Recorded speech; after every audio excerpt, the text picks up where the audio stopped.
வணக்கம். சற்று முன் கிடைக்கப்பெற்ற ஒரு மிக மிக முக்கியமான செய்தி ஒன்று வெளியாகியுள்ளது. திராவிட முன்னேற்ற கழகம் இன்று மிகப்பெரிய ஒரு கொண்டாட்டத்தில் இருக்கக்கூடிய சூழலில் மருத்துவமனையில் அனுமதிக்கப்பட்டதன் காரணமாக 2 முக்கிய அமைச்சர் இன்று வரவில்லை.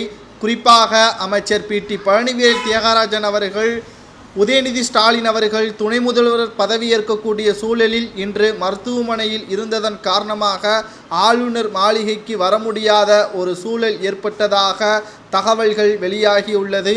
இது தனிப்பட்ட காரணம் என்று கூறிவிடாமல் இருப்பதற்காக அறிக்கை ஒன்றை வெளியிட்டுள்ளார். அதில் பி.டி. பழனிவேல் தியாகராஜன் கூறுவது என்னவென்றால், எனது தாயார் உடல்நிலை குறைவின் காரணமாக மருத்துவமனையில் அனுமதிக்கப்பட்டதன் காரணமாக என்னால் வர முடியவில்லை என்றும் தெரிவித்திருக்கிறார்.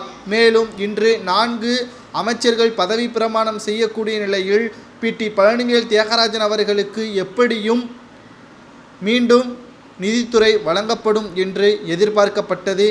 ஆனால் பி.டி. பழனிவேல் தியாகராஜன் அவர்களது பெயர் கடைசி நேரம் வரை அறிவிக்கப்படாத காரணத்தினால் அதற்காகத்தான் அவர் பதவி பிரமாணம் செய்யும் பொழுது வரவில்லை என்று பலரால் பேசப்பட்டது. ஆனால் தற்பொழுது அதற்கான விளக்கத்தையும் கொடுத்திருக்கிறார். எனது தாயார் உடல்நிலை குறைவின் காரணமாக மருத்துவமனையில் அனுமதிக்கப்பட்டதன் காரணமாக என்னால் வர முடியாத சூழல் ஏற்பட்டிருப்பதாக அவர் தெரிவித்திருக்கிறார். இந்த ஒரு சூழலில்தான் பி.டி. பழனிவேல் தியாகராஜன் அவர்கள் ஆளுநர் மாளிகைக்கு வர முடியவில்லை என்ற தகவல் இணையதளங்களில் வைரலாக பரவி வருகிறது.